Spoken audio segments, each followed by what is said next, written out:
นหรือว่ามีสามีเนาะโดยอืมมื้อนี้ก็คือก็ถือว่าพร้อมแบบสละโสดบ่น้องล่ะพร้อมบ่ถ้าเจอคนถูกใจนี่โดยแบบอยากคุยอย่างหยังหั้นนะคันแบบโดว่ายเข้าใจกันก็แบบพร้อมอืๆคือทางเอื้อยก็เห็นแต่ในคลิปมื้อนี้ก็มาเจอตัวจริงก็ถือว่าเป็น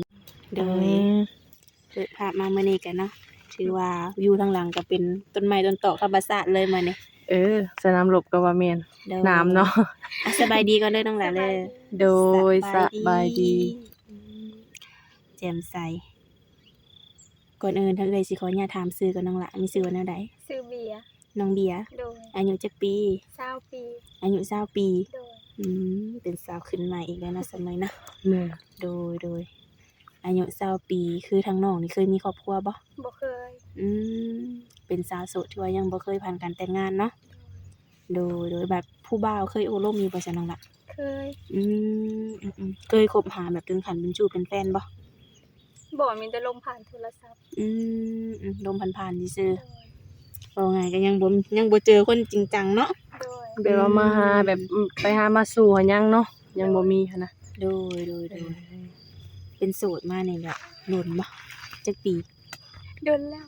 ตั้งแต่เป็นสาวพู้นเลยเนาะยังบ่เคยมีแฟนหรือว่ามีสามีเนาะโดยอืมมื้อนี้ก็คือก็ถือว่าพร้อมแบบสละโสดบ่น้องล่ะพร้อมบ่ถ้าเจอคนถูกใจนี่โดยแบบอยากคุยอย่างหยังหั้นนะคันแบบว่าเข้าใจกันก็แบบพร้อมอืคือทางเอื้อยก็เห็นแต่ในคลิปมื้อนี้ก็มาเจอตัวจริงก็ถือว่าเป็นบุญจบผู้งามคือทางน้องนี่ก็เคยเปิดใจเนาะโดยแม่นแบบมีอยู่บ่คนคุยอะมีแต่แบบเพิ่นก็คุยแบบนี่แหละคุยคราวหนึ่งแล้วก็ไปก็หายไปแบบบ่มีสาเหตุโอ้แบบบ่ได้บอกอิหยังเลยเออมีจักคนน้องล่ะหลายบ่บ่มีช่วงหนึ่งนะผู้หนึ่งแบบคุยนำเพิ่นประมาณเดือน2เดือนแล้วเพิ่นว่าคุยนำเฮาบ่มีความสุขเพิ่นว่าบ่เป็นแนวใดคือว่าแนวนั้นจักที่เฮาก็บ่ฮู้ว่าหรือว่าให้เฮาให้เวลาเพิ่นบ่เต็มที่บ่ก็บ่ฮู้อืมจักบ่ถามแล้วแหน่หรือว่าให้น้องร้องเพลงให้ฟังบ่ก็ว่านั่นนี่เนาะมีความสุขตินั่นนี่ก็มีก็คือว่าแล้วคนเฮามันก็บ่คือกันนั่นซะแล้วเนาะบางคนก็ในการที่แบบนิสัยใจคอเฮานี่แหละบ่เข้ากันแบบซี้หั้นนะเพิ่นก็บอกว่าในการคุยมันก็สิบ่มีความสุขแบบนี้หั้นนะเนาะโดยก็บ่เป็นหยังน้องล่ะเฮาบ่มีความสุขสำหรับเพิ่นแต่เฮาจะมีความสุขสำหรับคนอื่นก็มีคือกันนั่นซะแล้วเนาะโดยนั่นแหละก็คือตั้งแต่เปิดใจมาก็ยังบ่มีคนถูกใจเนาะโดยก็ยังโสดคือเก่าโดยมื้อนี้ก็ถือว่าเปิดใจอีกเทื่อหนึงเนาะน้องหลาเนาะอยากลมผู้บ่าวทางใดซะบัดนี้ทางใดก็ได้ ทางไหนก็ได้อืมอายุเพิ่นเด้50ลงมาแบบจะได้ผู้ใหญ่กว่า50ลงมาโอ้สาเหตุอยากได้ผู้ใหญ่กว่านี่เป็นเพิ่นจังดูแลเฮาได้เพิ่นจังเข้าใจเฮาฮักแพงเฮาอืมโดยคือทางน้องนี่20ปีเนาะโดยคันว่ามีแบบ50หรือ40แบบนี้ก็เอาได้บ่โดยอืมแบบคือทางน้องนี่เนาะสมมุติว่าทาง FC เอื้อยน้องว่าเนาะเพิ่นก็ค่อนข้างว่ามีอายุอยู่แล้วเนาะเสมอเนาะโดยแต่ว่าเพิ่นมักฮักน้องแบบนี้นะคุยกันทำความรู้จักกันแบบนี้และคันว่าถูกใจกันอยากมาฮ้องมาขอน้องนี่เอาได้บ่อันนี้ก็ยังตอบบ่ได้ว่าเอาได้หรือว่าตัวอยากร่วมกับเพิ่นก่อนก็แม่นเนาะเพราะว่าตอนนี้เฮาก็แค่สมมุติไว้ก่อนเนาะเสมอเนาะแม่ยังบ่ทันรู้ว่าเพิ่นสิมีหน้าตาเป็นแนวใดเนาะนิสัยเป็นแบบใดโดยและแบบพอห้างพอหมายแบบนี้เด้น้องล่ะคุยได้บ่คุยได้ลูก2ลูก3ก็ได้บ่ได้อยู่แต่แบบยังบ่ฮู้ว่าเพิ่นสิรับเฮาได้บ่อืมคุยกับเพิ่นก่อนบ่ส่วนใหญ่นี่ย้านแต่ทางน้องเลยรับเพิ่นบ่ได้เนาะเสมอเนาะเดี๋ยวเพิ่นลงมาเพิ่นสิว่าเอ้าเด็กน้อยโพดเพิ่นว่าเออแต่ว่าเบิ่งสถานการณ์บางคนคือทางน้องเพิ่นนี่เป็นคนหุ่นบางคิงน้อยเนาะรูปร่างนี่คือน้อยเนาะแต่ว่านิสัยใจคอหรือว่าจิตใจนี่คือเป็นผู้ใหญ่ได้เอ้ยสัมผัสได้หันนะเนาะแม่นๆโดยแบบมักผู้ชายแบบใดซะน้องล่ะนิสัยใจคอเพิ่นหันนะเป็นคนดีก็ได้แบบเข้าใจเฮาก็พอรับครอบครัวเฮาได้รับครอบครัวเฮาได้นิสัยดีเนาะโดยครอบครัวเป็นแนวใดฐานะนี่ก็คันสิว่าทุกข์แรงก็บ่ได้ทุกข์ แต่แบบมันก็แบบว่าขาดแคลนนะเพราะมันภาระหลาย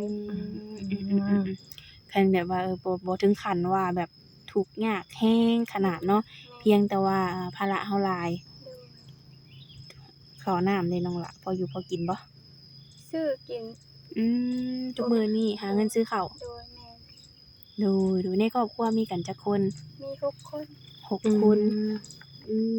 น้องนี่เป็นลูกคนที่เท่าใด คนที่ห้า คนที่ห้า โดย โอ้โดยแต่ละคนมีครอบครัวเบิดแล้ว มีแล้วแต่เอื้อยเฮาเพิ่นเป็นแม่ห้าง อ๋อเคยมีเนาะ แต่ว่าอย่าห่างแล้วเนาะ แต่ตอนนี้ก็คือปัจจุบันนี้ก็คือเอ้ยก็โสดคือกัน โดย โอ้ สุดทั้งเอ่ยทั้งน้องเลยบัดนี้สมัย เนาะ ไผสิได้ก่อนกัน มาลุ้นกันเลยเนาะโดยในกรณีที่ว่าทางน้องนี่มีสามีเนาะไปอยู่นำเพิ่นได้บ่ ยังแบบที่ว่าไปอยู่นำได้ก็ยังบ่ฮู้อยากลมอยากฮู้จักเพิ่นไปก่อนฮู้จักนิสัยใจคอเพิ่น หลักๆก็ต้องมาโอ้ลมกันก่อน โดย แล้วก็บางเทื่อบอกว่าเนาะเขาต้องไปมาก็ได้เนาะ โดย แต่ว่า หาสู่กันเนาะ แม่นๆระยะที่การที่โอ้ลมกันนี่ใช้เวลาโดนบ่ลงล่ะสิเป็นสู่เป็นแฟนกันกับเพิ่นนี่ ก็บ่โดนแบบว่าถ้าเอาคุยเข้าใจอิหยังประมาณนี้นะเพิ่นรับเฮาได้เฮารับเพิ่นได้ก็โอเคเที่ยวไปมาหาสู่กันก็ได้ มันก็ถือว่าบ่ยุ่งยากเนาะเพราะว่าทางครอบครัวของน้องเบียร์ก็มีญาติพี่น้องก็หลายคนอยู่เด้ แบบนี้หั้นนะ โดยในอนาคตบ่แน่เนาะอาจจะออกเฮือนออกซ่านเป็นของตัวเองก็ได้เนาะ โอ้ออกไปมื้ออื่นก็ไปสิฮู้เนาะ ไปมีสามีเปิดใจมื้อนี้เด้อจ้ะ สิไว้หัวแต่เสมอ แล้ว นี่ ก็มีส่วนคือกันในใจฮ้อน ม วัยรุ่นใจฮ้อน ก็คือทางน้องหลาได้ซะมีปัจจุบันนี่ไปเฮ็ดเวียกเฮ็ดงานใช่น้องหละ เฮ็ดงานนิคอน เฮ็ดงานนิคอน โดย โอ้ได้เงินเดือนหลายบ่น้องหละ เงินเดือนล้านแปด 1,800,000 โดย โอ้ได้ทุกเดือน อันแม่นได้ทุกเดือน ได้ เงิ ทุ น ก เดือ เดื น อน ล้านแปด กุ้มบ่น้องหละ คิดว่า บ่กุ้มเพราะว่าต้องค่ารถก็ล้านห้าแล้ว โอ้เพราะว่าน้องหลาเพิ่นได้ผ่อนรถบ่ โดย โอ้เดือนหนึง1.5 ล้านบ่ โด โอ้ ย ทุกๆเดือนต้องผ่อนน้อง โอ้ ยังจักปีน้องหละในการผ่อนรถนี่ ยัง2 ปี ยัง2 ปี คือน้องเอาระยะเวลา3 ปีบ่ โดย โอ้มันก็ต้องใช้เวลาดนอยู่เนาะสาระน้อยเนาะ แม่น จังว่า3 ปี แต่ว่ายังจักปีรถเจ้านี่น้องหละ ยังผ่อนมาแล้วปีหนึงยัง2 ปีเต็มเลย ผ่อนไปเลยยัง2 ปีเต็มป๊าทุกๆเดือน สู้ๆต่อไป เนาะทุกๆเดือนต้องได้จ่ายหัวรถเพื่อสิฮอด2 ปี โอ้ โอ้แสดงว่าเงินเดือนน้องนี่นะได้แต่จ่ายงวดรถเนาะ โดย อืม อืม อยากมีอาชีพเสริมบ่น้องหละอยากมีอาชีพเสริมบ่ มันแบบอยากมีแต่แบบว่าต้องเข้างานทุกมื้อพักได้แต่วันผิด โอ้ อาชีพเสริมคือดำนา สมมุติเนาะน้องหลานเนาะในกรณีแบบคือทางน้องนี่เนาะออกมาทางให้สัมภาษณ์นี่ถ้ามีทางผู้หลักผู้ใหญ่หรือว่าหนุ่มๆเนาะเพิ่นสนใจ และเพิ่นอยากยื่นมือเข้ามาช่วยเหลือน้องทางน้องอยากเฮ็ดหยังหลัก อยากขายเครื่อง ๆอยากขายเครื่องแม่นบ่ โดย โอ้อยากขายเครื่องขายหยังน้องล่ะ ขายแนวกิน ขายแนว กินโดยจำเอ็นอีหยังว่าซี่ จามเอ็นแล้วก็มีหยังแหน่คิดว่า พวกแนวกินเฮามักเฮ็ดพวกกระต้มขนมอะนะ อื อื ม ม เฮ็ดแนวอยู่แนวกินช่วงนี้น่ะสิได้ขายดีอยู่น้องล่ะ เพราะว่าหนึ่งมากับเจ้าดำนาเนาะบ่มีแนวกินแบบนี้หันนะแล่นขึ้นไปซื้ออยู่ได้กินขายลาบก้อยก็ได้ขายได้ว่ะ โดย อย่าเฮ็ดเค็มได้แล้วก็จะซื้อเทื่อเดียว ก็คือว่าไว้เนาะมักค้าขายเนาะ โดย ถ้าเป็นไปได้เนาะอืม ค้าขาย เนาะ เฮ็ด สิขายแต่จามบ่หรือว่ามีหยังแหน่คันอยากเฮ็ดนี่ แบบอยากขายแบบเฮามักเฮ็ดขนมอยากเฮ็ดขนมขายพวกนี้ อืม ของหวานของข้าวอะนะเฮามักเฮ็ด สาวหลังจะมากินของหวานเจ้าไปอุดหนุนน้องเพิ่นเด้อ เจ้านี่ สิว่าอยู่ไกลได้น้องนะ ไกลก็บ่ได้นะลงไปอุดหนุนเด้เนาะ แม่นก็ถ้าให้มื้อนั้นมีผู้ใดเนาะ แม่น ก็สิไปอุดหนุนน้องเพิ่นอยู่ทุกคนเลยก็คือมักแบบเฮ็ดแนวอยู่แนวกินหรือว่าเฮ็ดข้าวต้มขนมเนาะ แม่น โอ้คันว่าน้องมีลูกมีผัวอยู่ว่าแนวอยู่แนวกินก็เฮ็ดเป็นเบิดบ่ เป็นเบิด เนาะ คันเผ็ดเค็มเนี่ยก็ตาเขียวสิโลให้กินเบิดทำกัน โดย ก็คือเว้าเลยเนาะในการทะเนาะเพิ่นก็มักค้าขายง่ายมือเนาะเพราะว่ามันสิเป็นอาชีพเสริมหรือว่าเฮาได้เงินตลอดน้องล่ะเออคือว่าหั่นแหละ โดยแม่นอยู่ อืม บัดที่นี่แบบคันว่าหนุ่มๆเพิ่นเนาะน้องหลาเนาะสนมุกสนใจนี่นะเบิ่งในคลิปบ่พอแต่ว่าอยากมาเบิ่งตัวจริงแบบนี้นะได้บ่ ได้คือกัน อืมมาได้เนาะ โดย แต่ต้องนัดแบบล่วงหน้าบ่ แม่น คือทางน้องนี่เฮ็ดงานเนาะ โดย หยุดแต่วันอาทิตย์บ่น้องหล่ะ แม่นอยู่แต่วันอาทิตย์ แล้วแบบช่วงลำหน้าแบบนี้ก็คือคันว่าไปรับจ้างไปได้แต่วันอาทิตย์ แม่นได้แต่วันอาทิตย์ลาก็ได้เพราะว่ายามหน้าเพิ่นให้ลาอาทิตย์หนึงแต่ว่าบ่ได้หักเงิน อาทิตย์หนึ่งบ่ได้หักเงิน โดย โอ้ก็ถือโอเคอยู่ โอ เนาะ เคเนาะโอเค พอเป็นเวียกจำเป็นเนาะเอาง่ายๆซะเนาะ แม่น อืม โดย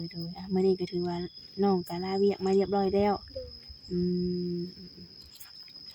พอได้ใช้ได้จ่ายเนาะแบบผู้ชายแบบเพิ่นกินเหล้ากินเบียร์สูบยาแบบนี้ได้ซะน้องล่ะ คุยนำได้บ่ คุยได้ มักอยู่บ่ ก็บ่มักปานใด เราต้องถามแบบนี้ได้อจังแม่นเนาะ แม่น ว่ามักบ่ก็คือบ่มักปานใดเนาะ โดย คันว่าเป็นไปได้เนาะก็คืออยากได้แบบคนที่ว่าบ่สูบยาเนาะอืมโดย กินได้ว่ากินได้กินแต่กินพอประมาณ แม่น กินเมาหัวไทยมาก็บ่เอากันเนาะ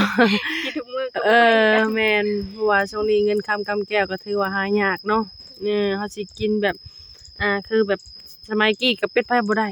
แม่นบ่แลเขาต้องเก็บต้องกำแบบนี้หันนะเออโดย ก็ถือว่าทางเอื้อยก็ได้มาเปิดใจน้องนี่เป็นครั้งแรกเนาะ แม่น คือแบบFC เอื้อยเพิ่นก็อาจจะเคยเห็นอยู่เนาะแต่ แม่น ว่าทางเอื้อยก็บ่เคยสัมภาษณ์จักเทื่อ แม่น ทาง FC เพิ่นก็อยากให้เอื้อยนี่สัมภาษณ์น้องเบิ่งอยู่เรื่องราวเป็นแนวใด เนาะ โดยคือแบบน้องนี่บ่ได้เฮ็ดนาเฮ็ดนา แม่น ให้นา บ่มี โอ้ให้นาบ่มี โดย ข้าวน้ำนี่ต้องได้ซื้อเนาะ แม่น เดือนหนึ่งในการซื้อข้าวนี่จักสอบน้องล่ะ สอบหนึ่งได้แต่12มื้อ โอ้สอบหนึงได้12มื้อ 12มื้อ เดือนหนึงก็ตกอยู่ หลายคนเนาะ เกือบอยู่สิเข้าฮอด3สอบพุ่นเด้เนาะ โดย สอบหนึงจักแสนน้องล่ะ สอบหนึ่ง700,000 สอบหนึง7 ป้า แสน คือแพงแท้เนาะข้าวนี่เนาะ เพราะว่ามันเป็นช่วงยามนาเด้ ก็ต้องแพงอยู่ ยา แล้ ม ว หน้าแล้วข้าวแพง โดย แม่นๆๆข้าวแพงซะละหน่อย โ มันสิแพงช่วงนี้แหละข้าวค่ะเนาะ โด อื ย อืม เดือนหนึ่งก็ประมาณเกือบ3สอบเนาะ โดย แล้วคนแบบคนในเฮือนน้องก็ได้เฮ็ดเวียกเฮ็ดงานอยู่บ่ อันมีอ้ายเพิ่นรับจ้างเลี้ยงงัว รับจ้างเลี้ยงงัว โดย แบบเป็นมื้อหรือเป็นเดือนน้องล่ะ เป็นอันเป็นปีคันอ เป็ ยาน กได้ ปี ข้าวก็ได้โดย โอ้สิเอาข้าวก็ได้ หรือสิเอาเงินก็ได้ โดย โดยก็ถือว่าครอบครัวก็หาซอยกันเนาะ โดย ผู้ละนิดผู้ละน้อยพอเลยมาตื่มกัน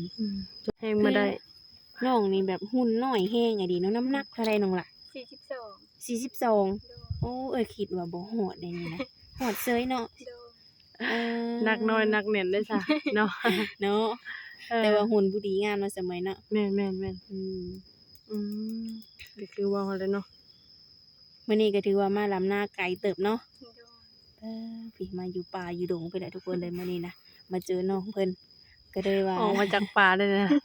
รถจิตนา โดย เนาะ อายุนี่ขอ50ลงมาเนาะ